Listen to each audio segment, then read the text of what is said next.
గతంలోకి వెళ్తే హర్ష 10th స్టాండర్డ్లో ఉన్నప్పుడు ఒక ఉదయం భయంగా క్లాస్ రూమ్లోకి ఎంటర్ అయి లాస్ట్ బెంచ్లోకి వెళ్లి కూర్చుంటాడు.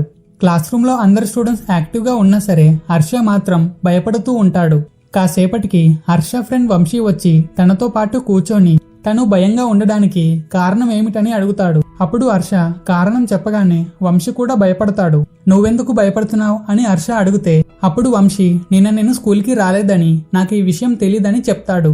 అప్పుడు హర్ష చిన్నగా నవ్వుతూ అయితే నాకో తోడు దొరికిందని వంశీతో అంటాడు. అప్పుడు వంశీ నేను ఈ విషయంలో దివ్య హెల్ప్ తీసుకుంటానని వెళ్లి దివ్యను హెల్ప్ అడుగుతాడు. అప్పుడు దివ్య నేను కూడా నిన్న స్కూల్కి రాలేదని వంశీతో చెప్తుంది. అప్పుడు హర్ష థ్యాంక్ గాడ్ నాకు ఇంకో తోడు దొరికిందని వాళ్ళతో అంటాడు. అప్పుడు దివ్య నిన్న మా ఇంట్లో వరలక్ష్మి వ్రతం ఉందని అందుకే స్కూల్కి రాలేకపోయానని మేడంతో చెప్తానని అంటుంది. అప్పుడు హర్ష నువ్వు వరలక్ష్మి వ్రతం అని చెప్పినా మేడం ఎక్స్క్యూజ్ చేయదు తెలుసు కదా, మేడం చాలా స్ట్రిక్ట్ అని చెప్తాడు. మరి ఇప్పుడు ఏం చేద్దాం అని వంశీ అడుగుతాడు. అప్పుడు హర్ష నేను చెప్పినట్టు చేస్తే మీ ఇద్దరిని నేను సేవ్ చేస్తా అని అంటాడు. అప్పుడు దివ్య ఆతృతగా ఏమిటది అని అడుగుతుంది. అప్పుడు హర్ష ముందు నేను చెప్పినట్టు చేస్తానని ప్రామిస్ వేయమని అడుగుతాడు.